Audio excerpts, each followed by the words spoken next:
I'm Sagebrush Sam. I'm going on a hike into central Washington's shrub steppe country, and you're invited to come along. I know it looks like a hot, dusty, and dry place, but it has many special things to discover. First, let's look at a map to see where central Washington's shrub steppe lands are found. Our trip covers the Columbia Plateau of Washington State. That is the large, flat area in eastern Washington, named after our state's largest river, the Columbia River. The Columbia River carves a big curve across northern Washington and then flows south along the east side of the Cascade Mountains. The high Cascade Mountains to the west catch most of the rain clouds headed inland from the ocean. This creates the dry climate that shrub steppe thrives in. Most of the Columbia Plateau's shrub steppe lands lay on top of ancient lava flows. These layers of black basalt rocks were once hot, slow-moving lavas that flooded in smooth layers over the earth.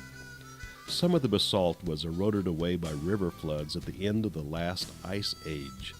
The floods left many large canyons called coulees in our region. After the lava cooled into basalt rock, the wind blew in dust that built up layers of soil. Wherever there is at least 1 foot of soil, we find sagebrush shrubs, grasses, and flowers growing. But we won't find trees. We don't get enough rain for trees to grow, so shrubs or large bushes are the tallest plants in the shrub steppe. Now that we know where we're going, let's make sure we have everything we need. Whenever you hike, you have to dress for the weather. In summer, you need to carry drinking water, protect your skin from the sun, your eyes from the wind, and your feet from sharp rocks. And if you hike in winter, you need to be ready for snow and cold winter days. Okay, we're dressed properly, and we know where we're going. Let's go out now armed with our curiosity to see what kind of plants and animals call this land their home. We'll use the letters of the alphabet to help us remember what we find in central Washington's shrub steppe. A is for arid lands. Arid lands are dry. They get very little rain. Animals and plants that live here must be able to survive a long, hot summer with few sources of water. Shrub steppe is a type of arid land. B is for biodiversity. Biodiversity means all of the different kinds of plants and animals that live in one place. Here you see biodiversity in central Washington. In shrub steppe country, we often see the meeting of mountains, rivers, and grasslands, each home to different plants and animals. As we hike along, take a look at all the different plants. Each one is an important living part of shrub steppe biodiversity. C is for change. Much of shrub steppe country is now used for farms, orchards, or for livestock grazing. This has changed its biodiversity, making today's landscape different than it was before settlers arrived. One example of change is the brown-headed cowbird. 200 years ago, cowbirds were not common in the United States. They were only found near grazing herds of bison. Today, they are very abundant. As farms and ranches filled our country, cowbirds increased because they do well living near farm animals. This shows that people can change biodiversity. D is for dry. Washington's shrub steppe land gets less than 10 inches of moisture each year, and more than half of it comes as winter snow. Some plants, like this buckwheat, survive by being expert water savers. Buckwheat leaves are small and thick to keep water inside. Buckwheat plants also have many deep roots to absorb water in a big area of underground soil. E is for escape. Many plants, like this early spring shooting star, escape the dry heat of summer. As melting snow soaks the ground with water, the plant quickly grows flowers, sets seeds, and then dies before the soils dry out in the summer heat. Then the shooting star seeds lay quiet through the hot, dry season, waiting for next year's snowmelt to help them grow into new plants. F is for fishing birds. Our rivers provide food for fishing birds like this great blue heron that live in central Washington. Kingfishers often perch on a tree over the river, watching the water for a swimming fish. Once a fish is spotted, the kingfisher dives into the water and returns with a fish in its beak to swallow it whole. G is for grazing cattle. Grass growing in Washington's shrub steppe lands has been used to feed cattle for over 100 years.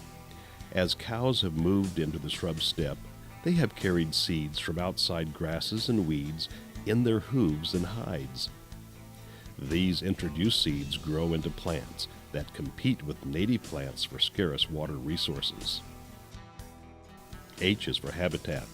Habitat is the neighborhood where a plant or animal lives. This rock wren hunts insects in its rocky canyon habitat. Rock wren neighborhoods are canyons all across central Washington. This basalt daisy shares a similar habitat with the rock wren, but it grows in only one canyon in Washington. Its habitat is on the rocky basalt cliffs above the Yakima River. I is for introduced. An introduced plant comes from somewhere else and is brought by people or animals to a new place. Some introduced plants create problems, and we call them weeds.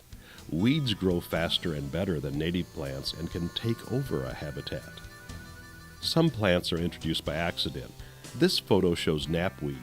Its original habitat was Asia. It was brought into central Washington with crop seeds or on the fur of animals. Every knapweed produces many seeds which the wind spreads across the land. Some animals are introduced on purpose. The bighorn sheep is an introduced animal that lives in steep-sided canyon habitats. As bighorn sheep began to die out in the rest of the western United States, scientists brought in a herd of bighorn sheep to some of central Washington's canyons, hoping that they would thrive in their new home.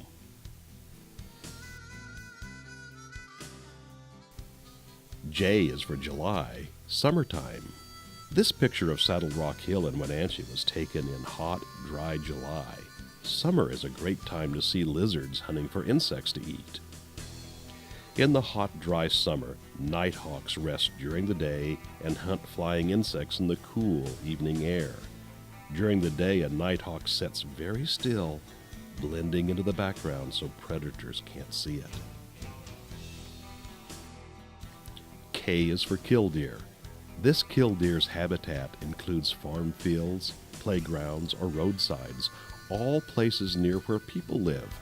Its striped head makes it hard for a predator to see it on the ground. L is for lichen. Can you see the gold-colored patches of lichens on this rock? A lichen is a simple living organism with algae and fungi living together, providing each other with food, water, and shelter. Colorful lichens live on rock surfaces. As they grow, they slowly break the rocks into tiny pieces, the first step in making soil. Look close to see tiny specks of soil lichens grow on the bare ground in this picture. Lichens grow together on top of soil, keeping the soil moist and protecting it from the wind. Soil lichens are needed by some native wildflowers to help their seeds sprout and grow. M is for migrate. Many birds fly or migrate from one place to another as the seasons change. Canada geese are one of many birds that migrate to the Columbia River to spend the winter. In spring, Canada geese fly north to their summer nesting areas. Another type of migrating bird is the colorful yellow warbler. They winter in Mexico and then fly north for summer nesting in Canada. In spring, yellow warblers stop briefly in central Washington to feed on insects. This gives them energy to keep migrating. N is for nap takers. Many mammals, like coyote, avoid the dry summer heat by napping during the hottest part of the day. Coyote, deer, and rabbits are active in early morning and again in late evening. They avoid the heat of midday. Some mammals, like mice and badgers, sleep all day and are only active at night. O is for only with sagebrush. Some animals must have sagebrush shrubs to live. They can only breed and produce young in habitats where many sagebrush grow. The sage thrasher must have sagebrush to live. It uses shredded sagebrush bark to build its nest in the branches of a sagebrush shrub. The male often perches on top of a sagebrush and sings. Sage thrashers feed on insects that live in sagebrush. The sage grouse must have sagebrush to live. Here is a male displaying and dancing to get a female's attention. Every spring, sage grouse come together at this place. At dawn, the males dance and sing while females watch.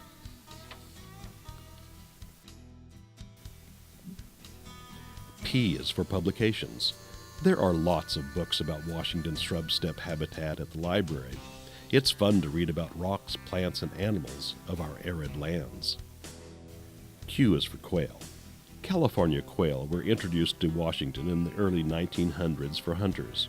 They feed on lupin seeds, and most of their water comes from their food. Their call sounds like Chicago, Chicago. Both parents take care of the babies until they are grown. It is fun to see a long line of baby quail running behind their parents between sagebrush shrubs. R is for rivers. If you see tall leafy trees and shrubs in the shrub steppe, it means there is flowing water nearby. Creeks and rivers in the arid shrub steppe create a special habitat where many different kinds of birds, mammals, and insects can find food and shelter. The greatest biodiversity of plants and animals in the shrub steppe is found along rivers and streams. On riverbanks, many different kinds of plants grow in layers of habitat for animals to use. River waters are home to many insects, snails, amphibians, fish, and mammals like beaver. S is for sagebrush. Sagebrush is the superstar plant of the shrub steppe habitat. It is a champion water saver. It has both shallow and deep roots. The deep roots bring up water from far underground, and shallow roots soak up melted snow and rain whenever it comes. Its leaves are covered with thick hairs that keep water inside. Hikers like to smell its strong sage odor.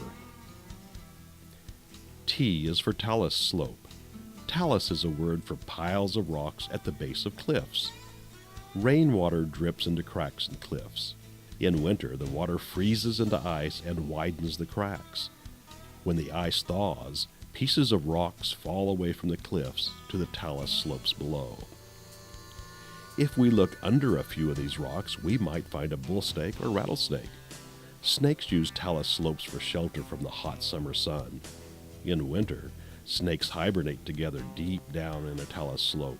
In the spring, young snakes are born there. U is for underground.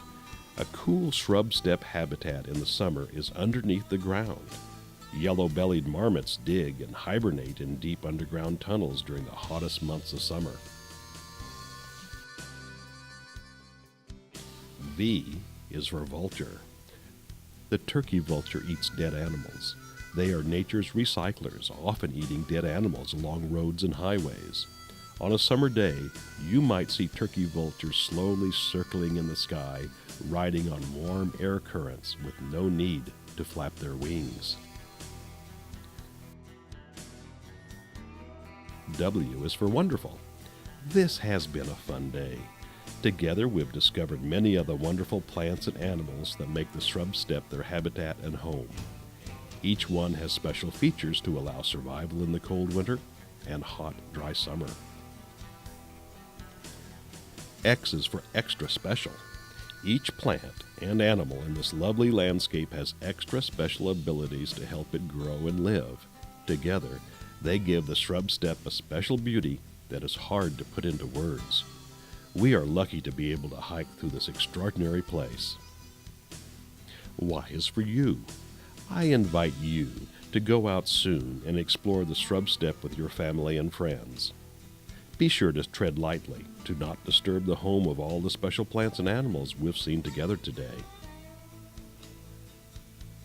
Zzz, the sound of sleeping children. Even while you are asleep, many animals are awake, moving and eating in the shrub steppe habitat, finding everything they need to have a home. Thanks for exploring A to Z, the biodiversity of Central Washington's shrub steppe with me. Can you name 5 of your favorite animals and plants of the shrub steppe? I hope you can go out soon to see them in this wonderful shrub steppe home.